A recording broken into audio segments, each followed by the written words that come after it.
Myself, Miss Rachna Jain, Associate Professor, Department of English, Government PG College, Rajgarh, Alwar.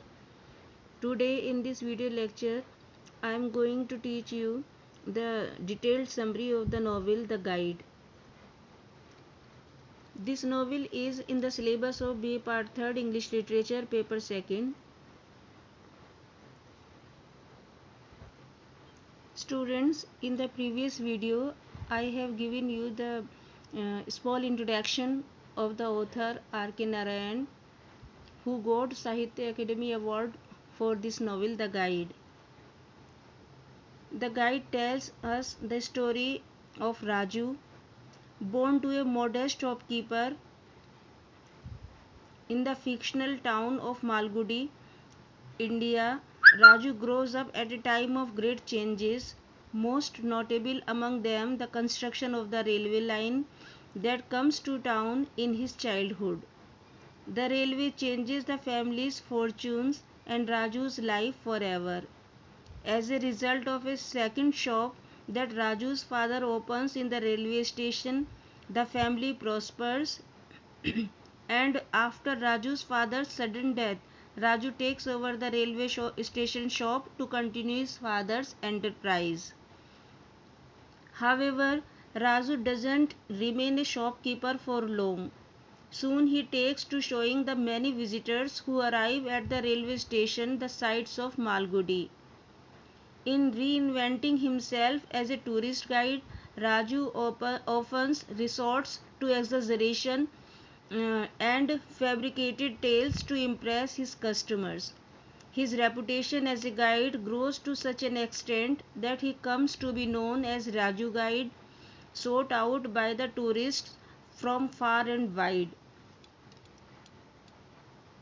Raju meets his match in Marco Polo, a serious, studious academic of ancient civilizations who arrives in Malgudi to research the cave paintings and temples scattered around the town's surroundings.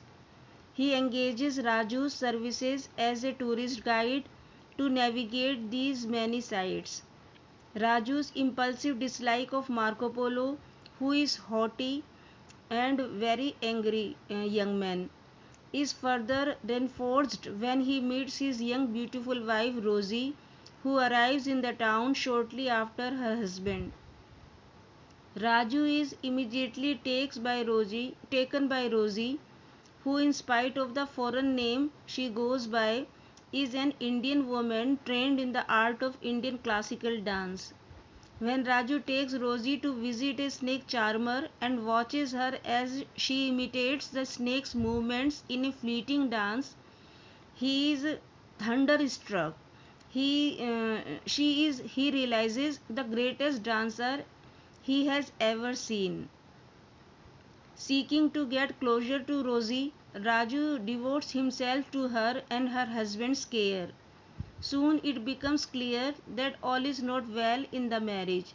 The couple is liable to the bouts of quarreling which come to a head at Mempi Hills, the area outside of Malgudi in which cave paintings are located, that Marco, accompanied by his wife and guided by Raju, goes to examine.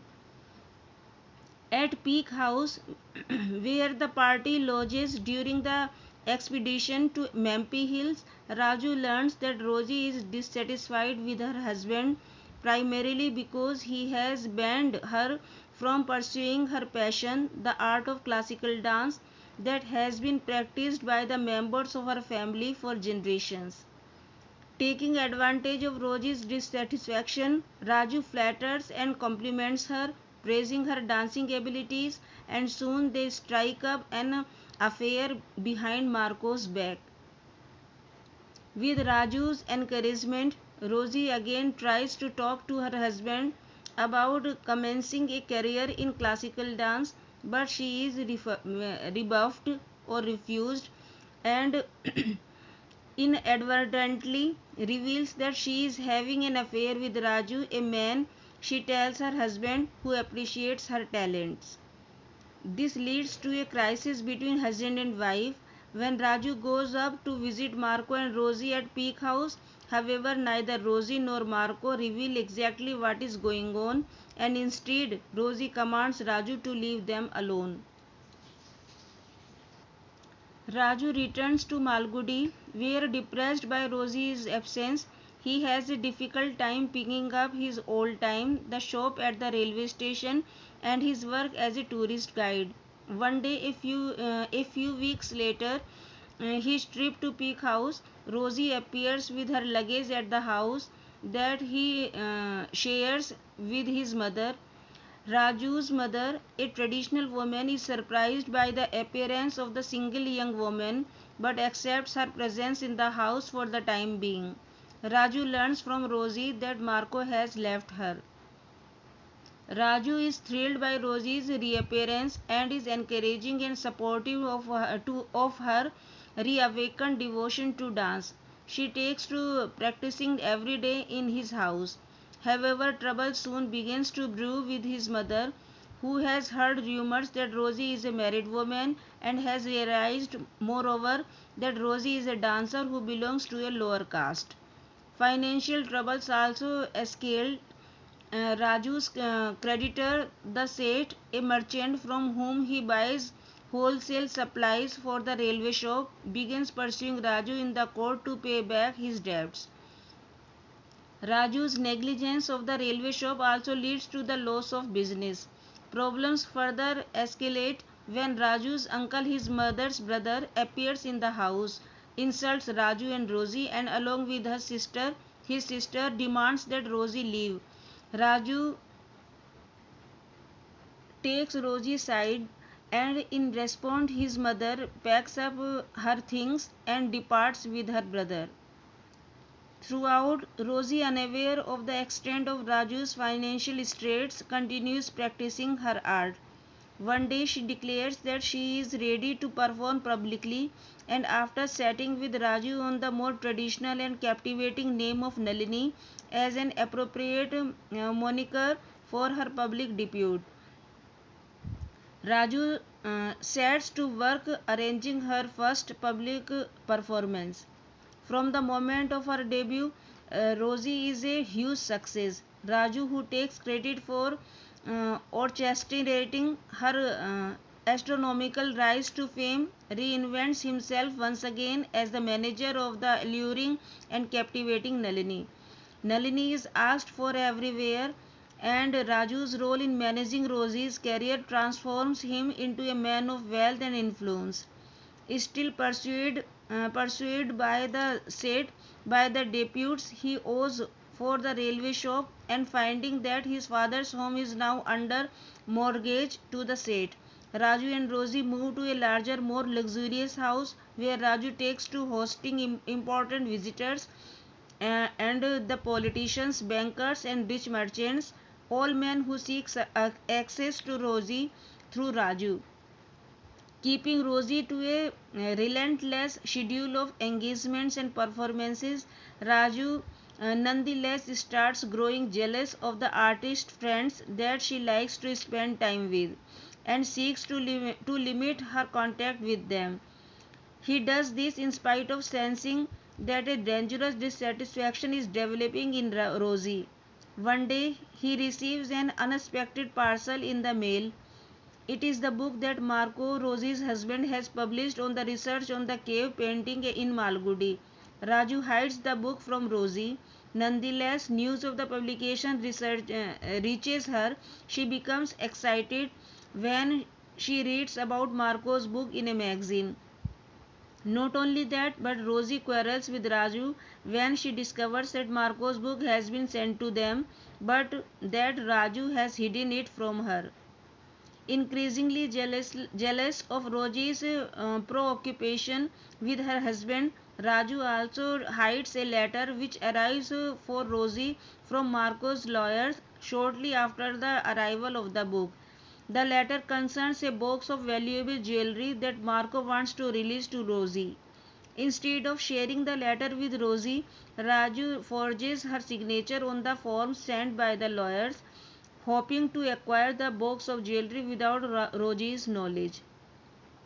Before long, Raju's deceit is exposed. A police superintendent shows up at one of Rosie's performances with the warrant for Raju's arrest for forgery. Raju is forced to disclose all to Rosie. She is devastated, particularly upon discovering that in spite of her tireless dancing, Raju has been reckless with the immense wealth they have accumulated through her engagements. They are now so poor that even meeting the cost of Raju's legal expenses is a burden. She takes to dancing again to pay for Raju's expenses, which includes fees for an expensive lawyer that she hires to defend Raju in the court case against him. The lawyer, however, fails to get Raju off. Raju is convicted of forgery and sentenced to 2 years in prison. Although she comes across report of her continuing rise to stardom in the newspapers he reads in jail, Raju never meets Rosie again. Uncertain of where to take himself after his release from prison, Raju sits on the banks of a river near a small village. A stranger approaches him and stares up at him reverently. Soon the stranger, a villager by the name of Velan, confesses that he is having trouble with a younger half-sister who refuses to accept the match he has arranged for her. Although Raju is disconcerted by Velan's unwanted respect for him, he tries to help him. After Velan brings his sister to visit Raju, the sister accepts the match arranged for her by her brother. Velan and his family credit this success to Raju. Raju's success in pacifying Velan's rebellious half-sister leads the villagers to believe in his powers as a holy man or spiritual guide. Raju, considering that he has now nowhere to go and that the offerings of food brought to him by the villagers on a daily basis provide him with free nourishment, decides to play the role that villagers have given him. He grows his beard and takes up residence in the temple by the river, all in a bid to play the role of holy man more convincingly. Each day a congregation of villagers arrive to listen to him discourse on various topics. Although he often feels like an impostor, Raju continues with the charade.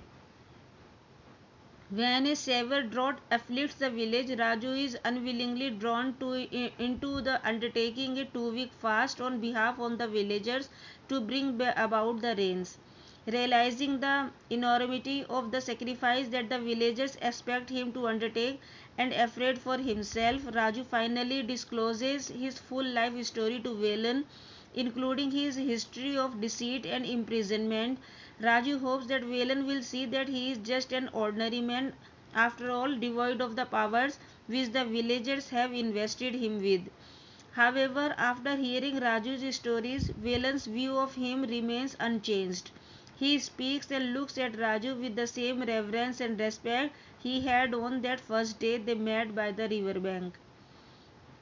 Astonished but also moved that Velan should still continue to respect him as a Swami in spite of his shameful past, Raju decides to undertake the fast in the earnest as a way of repaying Velan's and the villagers' faith in him. News of Swami's fast spreads far and wide. People come to the village by the thousands to meet the heroic holy man, and journalists and the news people arrive to report on the developments. On the final day of the fast, Raju is so weak that he is unable to descend to the river on his own to hold vigil, as he has done every day throughout the fast.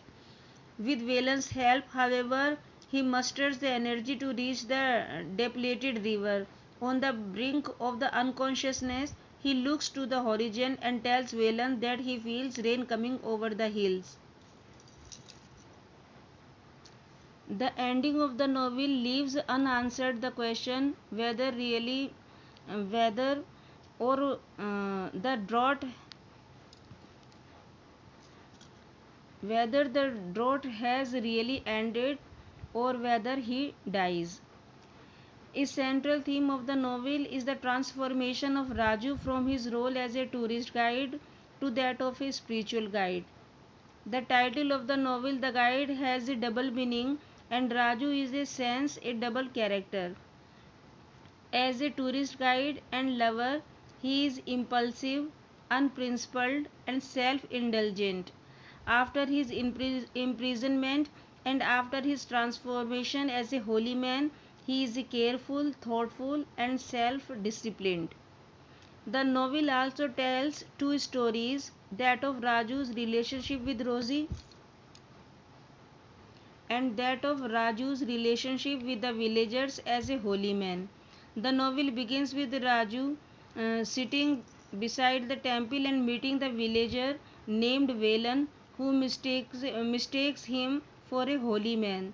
The novel then elements between the account of Raju's career as a holy man, which is told in the third person, and Raju's account to Velan of his previous career as a tourist guide and lover, which is told in the first person. This dualism reflects the dualism in Raju's character. He is transformed from a sinner to a saint, though he is never truly a sinner and never truly a saint. Because of his capacity for empathy, Raju is a sympathetic character throughout the novel. This is my second video on the topic The Guide, written by R.K. Narayan. Thank you for listening to my presentation. I hope you enjoyed it. Thank you.